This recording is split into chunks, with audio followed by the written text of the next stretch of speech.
जय माता दी दोस्तों, आपका अपने YouTube चैनल वृंदा घर आंगन में स्वागत है।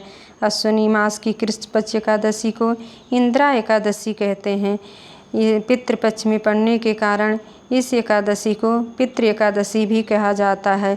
इस दिन व्रत करने वाले व्यक्ति के जाने अनजाने में किए हुए समस्त पाप नष्ट हो जाते हैं और यदि उनके पूर्वज किसी जाने अनजाने पाप का फल यमलोक में भुगत रहे होते हैं तो उससे मुक्ति पाकर देवलोक को प्रस्थान करते हैं। इस व्रत की कथा इस प्रकार है। द्वारिकानाथ जी बोले, हे धर्मपुत्र, अश्विनी मास की कृष्ण पक्ष एकादशी का नाम इंदिरा एकादशी है। इसके महात्म की एक कथा मैं आपको सुनाता हूँ। एक समय देवर्षि नारद ब्रह्मलोक से यमलोक में आए।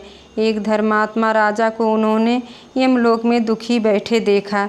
नारद जी के मन में उस राजा के प्रति दया आ गई और नारद जी ने उस राजा का भविष्य कर्म विचार कर महिष्मती नगरी में आए, जहाँ उस राजा का पुत्र इंद्रसेन राज्य करता था।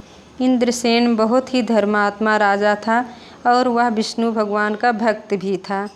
नारद जी को देखकर राजकुमार ने दंडवत प्रणाम कर उन्हें आसन दिया।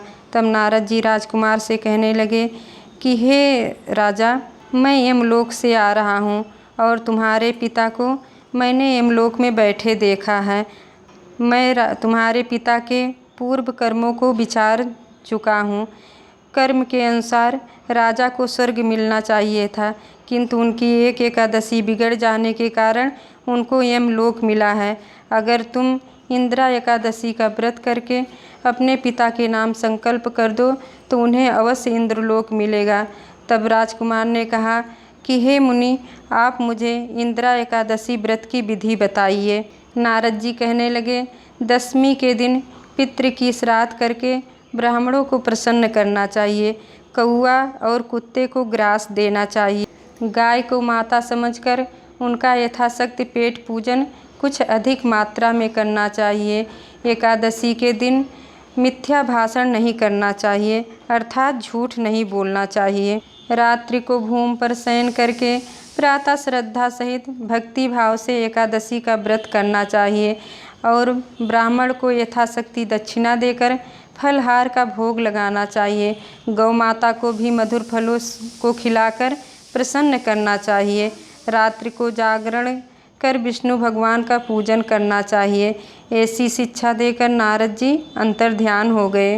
राजा ने इंदिरा एकादशी का व्रत परिवार सहित किया और उस एकादशी का फल उन्होंने ब्राह्मण के सामने अपने पिता को प्रदान कर दिया। उस समय आकाश से पुष्प की वर्षा होने लगी। राजकुमार ने ऊपर दृष्टि डाली तो राजकुमार के पिता पुष्पक विमान पर चढ़कर देवलोक को जा रहे थे। बोलो कृष्ण भगवान की जय। जय माता।